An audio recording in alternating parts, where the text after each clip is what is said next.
प्रियंका श्रीवास्तव है। मैं एक ऑक्यूपेशनल थेरेपिस्ट हूँ। मैंने मणिपाल यूनिवर्सिटी से ऑक्यूपेशनल थेरेपी किया है और सीनियर इंटर्नशिप एम्स से न्यू दिल्ली से करा है। मैम, आज हमारी जो मीडिया टीम पहुंची है इवॉल्व एंड चेंज हॉस्पिटल में, क्या है कुछ खास है मैम? ये क्या है, कुछ नयापन दिख रहा है, क्या कुछ है? थोड़ा इसके बारे में दर्शकों को बताएं ताकि दर्शक ये जान सके कि आखिर इस जगह पे बच्चों के सर्वांगीण विकास के लिए क्या कुछ किया जाता है। सर, ओवरऑल डेवलपमेंट पे हम लोग काम करते हैं बच्चों के। एक्चुअली आजकल दुनिया ऐसी हो गई है कि लोग डिजिटल वर्ल्ड पे ज़्यादा डिपेंडेंट हो गए हैं। कहीं ना कहीं नहीं चाहते हुए भी बच्चे मोबाइल देख रहे हैं या टीवी देख रहे हैं या एडिक्शन उनका ज़्यादा हो गया है। तो उसमें जो म्यूज़िक प्ले होता है या बहुत ब्राइट लाइट्स होते हैं, उनके वजह से बच्चे कहीं ना कहीं अफेक्टेड हो रहे हैं और उस दुनिया में जाके उनका अपना बोलना, जो नित्य का काम होता है, वो सारा कुछ बंद हो चुका है। तो बच्चों को डे टू डे लाइफ में लेके आना, उनका उनको कैसे पढ़ना है, कैसे खाना है, कैसे बोलना है, ये चीज़ों में उनको नॉर्मल तरीके से लेके आना ही हमारा प्राइमरी फोकस होता है। उस पर जो जो चीज़ें हैम्पर, वो फिज़िकली हो, मेंटली हो, जो भी फिज़िकली इनको हैम्पर करती हैं, उन चीज़ों पे हम लोग काम करते हैं। मैम, अगर देखा जाए तो जिस तरीके से बच्चों पे आपने जो बताया कि हाँ, जिस तरीके की उनकी समस्याएं होती हैं, जो एक लोगों की जो आम समस्या से हटके बच्चों की जो समस्या आ जाती है, वो बहुत ज़्यादा ही डिफ़िकल्ट होती है। क्या कुछ खास इसका अंदाज है मैम, किस तरीके से यह स्टार्ट होता है? क्या ये जन्म के बाद के बच्चों की बात की स्थिति होती है या कुछ महीनों के बाद की स्थिति है? कुछ बच्चों में जनरली 6 महीने होते होते भी पता चलना शुरू हो जाता है। और आजकल वर्चुअल कह सकते हैं, टीवी और मोबाइल के कारण भी बहुत सारे लक्षण डेवलप हो जा रहे हैं। जैसे बच्चे किसी को देखकर बात नहीं करेंगे, बातों को अनसुना कर देंगे, अपनी दुनिया इनकी होगी, चीज़ों को लाइन लगाना शुरू कर देंगे। एक तो बाई बर्थ बच्चों में आता है, जो 6 महीने के बाद से बच्चों में समझ में आने लगता है। वो बच्चे चुटकी बजाने पे आवाज़ नहीं, ध्यान नहीं देंगे, आप ताली बजाए नहीं देंगे, वो अजीब तरह से चिल्लाएंगे, रोएंगे। तीन तरह के इन बच्चों के 6 महीने के बाद से ही समझ में आने लगता है। कुछ बच्चे ऐसे होते हैं जो समय पे सारा कुछ करते हैं। 10 महीने होते होते मामा, बाबा, दादा सब बोलेंगे। उसके बाद जब जरा से बड़े होंगे तो अपना सारा काम भी करेंगे और 1-1.5 साल के होते होते फिर सारा चीज़ बंद।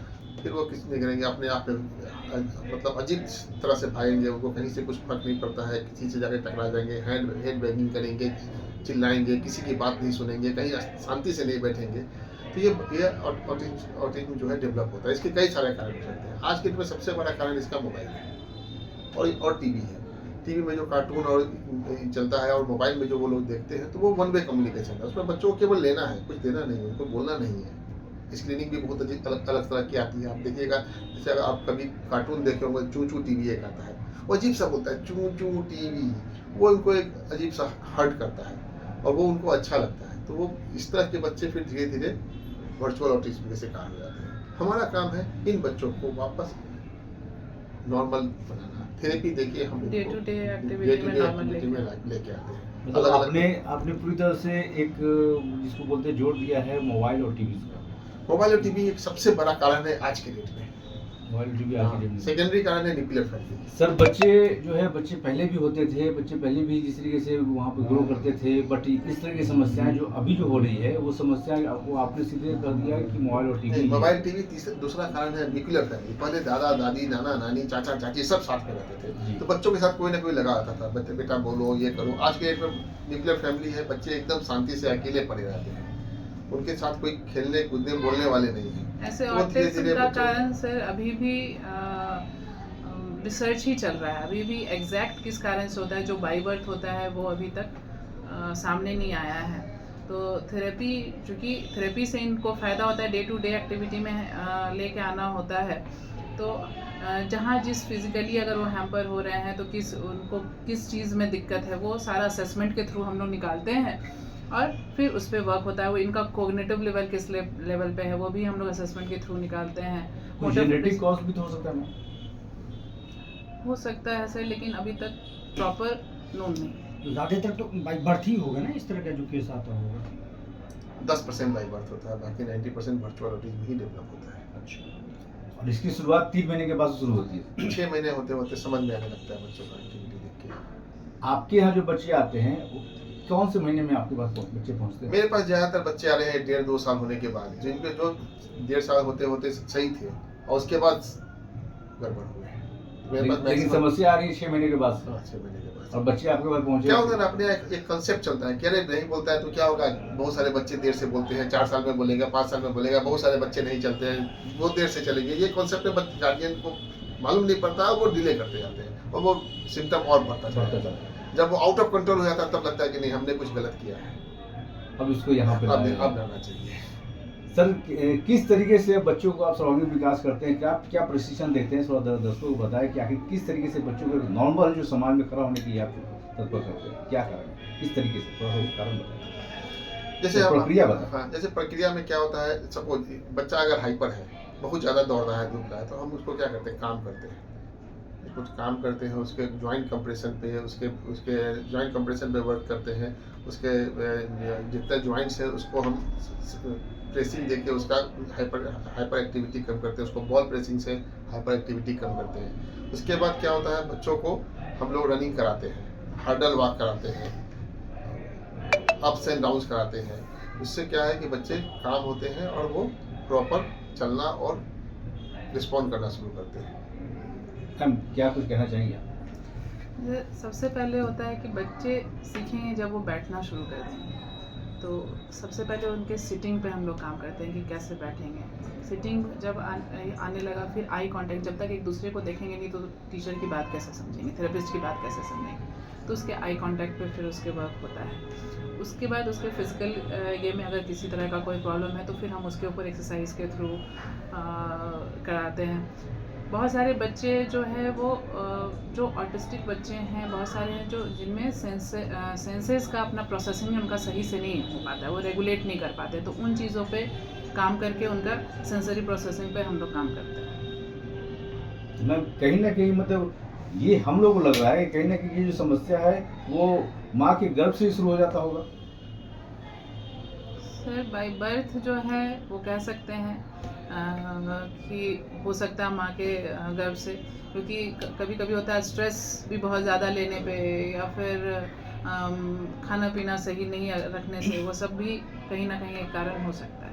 अच्छा, ये जो प्रॉब्लम है किस क्लास के लोगों को के साथ ज़्यादातर हो सकता है या हुआ है, ये रिसर्च के हिसाब से आप बताइए। Generally sir upper class, upper middle class generally ज़्यादा केसेस में ही होता है, लेकिन हाँ ऐसा नहीं है जो कुछ ऐसे केसेस हैं जो मिडिल क्लास में भी हैं, लोअर क्लास में थोड़ा कम है केसेस। मतलब ये आप मानते हैं कि आज का जो रहन सहन है, लोगों का जो खान पान है, जिस तरीके का जो ट्रैक से लोग हटे हुए हैं, जी सर, उसका ये इफेक्ट बहुत ज़्यादा पड़ रहा है। जी सर। मैम क्या कुछ खास अब प्रशिक्षण के दौरान जिस तरीके से आप जो आपने बात बताया कि बच्चों को हम प्रशिक्षण देते हैं, उनको ट्रेनिंग देते हैं, उनको सारी चीज़ हम जो है करते हैं धीरे धीरे, कितना अवधि लगता है मैम एक नॉर्मल अगर बच्चे को एक समझने में, समाज में खड़ा होने में?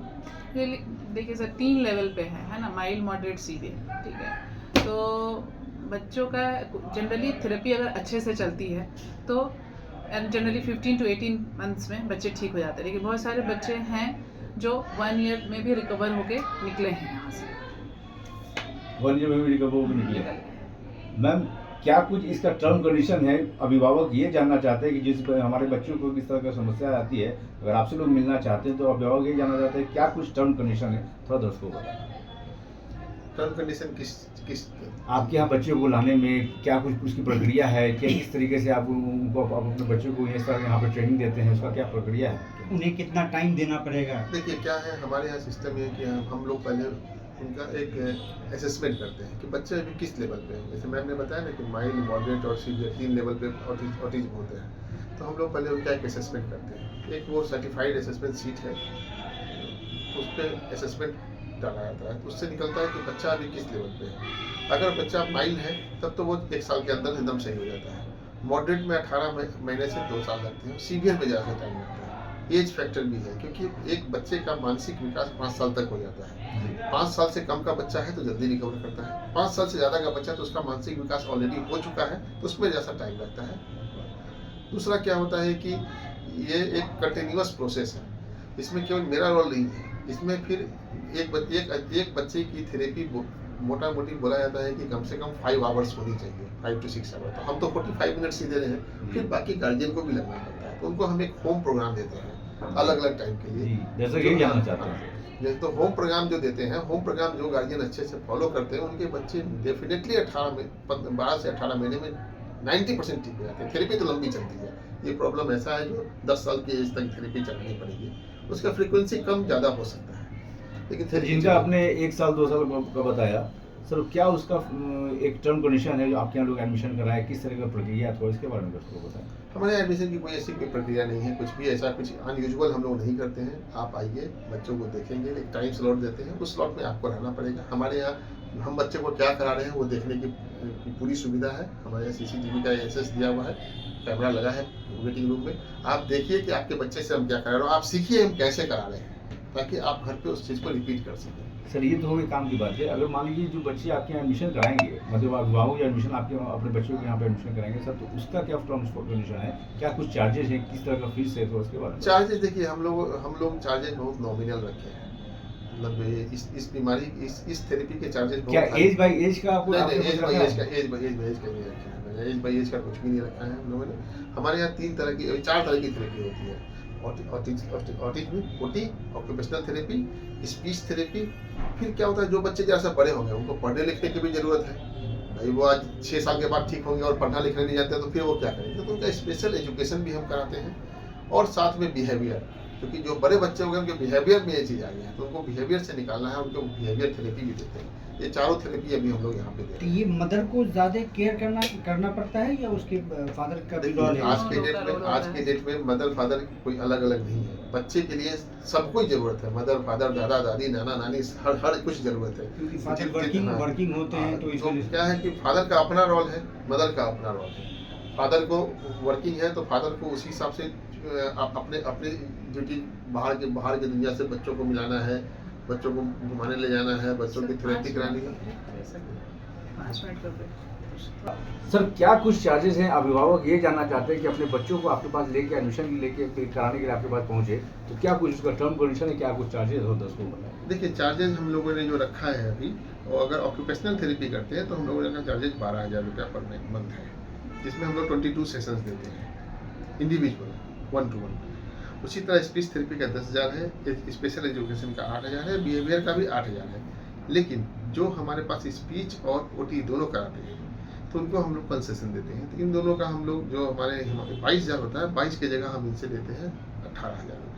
सर वैसे अभिभावक के बारे में थोड़ा सा बता दें, जो अभिभावक बेचारे बहुत ही ऑलरेडी निम्न वर्ग के लोग हैं, उनके बच्चे पूरी तरह से उस पोजीशन पे बैठे हैं, लेकिन उनके लिए सर आपको एक संदेश देते हैं, क्या कुछ आपकी योजना है? हमारे यहाँ पैसे का कोई है नहीं, हम एट कॉस्ट बेसिस पे करते हैं। बहुत सारे ऐसे बच्चे जिनका हम चारों थेरेपी 10,000 में ही करते हैं, जो हमारे थेरेपिस्ट का एक्सपेंसेस और यहाँ का एक्सपेंसेस के अलावा हम कुछ चार्ज नहीं करते। हमारे पास 30% बच्चे ऐसे ही हैं जिनका 10,000 में भी आप काम करते हैं। सर लेकिन वैसे लोगों को बता दें जिनके पास अवेलेबल ऑन स्पॉट अवेलेबल 10,000 नहीं है, तो क्या वो ब्रेक भी है, वो अपने सुविधा से देते हैं। बहुत सारे बच्चों का ऐसा है कि हम लोगों ने फ्री में भी इलाज किया, कि बच्चे हैं उनका हक है ठीक होना। वाह, ये सर ये बात हो गई कि आपके बच्चों का हक है ठीक होना। गार्जियन को जो समझ में आए आप दे दीजिए, हमको उससे कोई मतलब नहीं है। बच्चे मेरे पास आए हैं तो वो ठीक हो गए। मतलब गरीबों के लिए सर आपकी जो हॉस्पिटल जो रिहेबिलिटेशन सेंटर है वो पूरी तरह से तत्पर है कि हमको पूरी तरह से बच्चों को एक स्वस्थ बनाना है, समाज में खड़ा करने के योग बना देना। कुछ लोगों का ये होता है कि मैम सर हम पैसा नहीं दे रहे, ऐसा नहीं कि मेरे बच्चों के साथ थेरेपी में कमी हो जाए। मुझे नहीं, बच्चे हैं जी, वो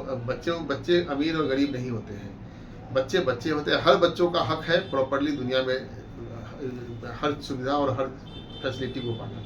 तो हमारे यहाँ जो भी बच्चे आएंगे, चाहे वो निम्न वर्ग के हों, चाहे वो बहुत हायर क्लास के हों, सबका थेरेपी एक समय होता है। फीस से उससे कोई मतलब नहीं है। अब अभिभावक सर आपके यहाँ के एड्रेस और आपका कॉन्टैक्ट नंबर लेना चाहते हैं, जिससे आपका अपॉइंटमेंट ले सके, आपसे बात कर सके। हमारा इवॉल्व एंड चेंज का 3 ब्रांच है। कुर्जी V-Mart के ऊपर सरस्वती चंद मार्केट में मेरा हेड ऑफिस है। दूसरा ब्रांच है P537 मलाई पकड़ी रोड, कंकड़बाग, विद्यापुरी, यहाँ पे दूसरा ब्रांच है। और तीसरा ब्रांच है मेरा गोला रोड, वो है 205 हाउस नंबर, शिवाजी पथ, बिहाइंड पेट्रोल पंप, गोला रोड। सर अगर आपसे अपॉइंटमेंट लेना चाहे, कॉन्टैक्ट नंबर जरा बता दें अभिभावक को।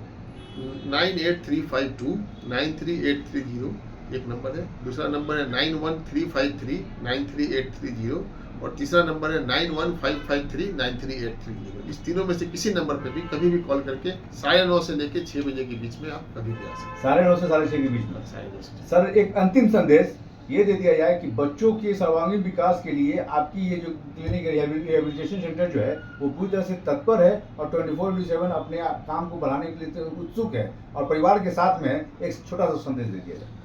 देखिए, हम लोगों का इस सेंटर को खोलने का पर्पस केवल और केवल ये है कि हम ये चाहते हैं कि कोई भी बच्चा एटलीस्ट ऑटिज्म के लिए इस दुनिया में किसी की उपेक्षा का शिकार ना हो। हम हर लोगों को जो भी हमारे परिचय में उनसे मिलते हैं, आपके नॉलेज में जो भी ऑटिज्म के बच्चे हैं, गरीब से गरीब आदमी से रहेंगे, पैसे की चिंता मत करिए, हमारी जिम्मेदारी है हम उनको ठीक करें। अगर हम 10 बच्चों के भी लाइफ सही करते हैं तो हम मानेंगे कि हमने कुछ ना कुछ सही किया है। वाह वाह, बहुत अच्छा थिंकिंग है, बहुत अच्छा ओपिनियन है सर आपने। सर अब ये बता दें कि खुशहाली का समय अभी आ रहा है सर, होली का पर्व आने वाला है सर, एक शुभकामना संदेश उन लोगों के लिए जरूर सर दे दिया जाए जो इस तरह के अभिभावक है जो अपने बच्चों को पूरी तरह से खुश नहीं कर पा रहे हैं, लेकिन आपका एक संदेश पाने से पूरे दानापुर वासी, पूरे पटना वासी, पूरे दीघा वासी, पूरे बिहार वासी जो है आपकी सब शुभकामना संदेश को सुनना चाहते हैं, समझना चाहते हैं। शुभकामना संदेश होली पे।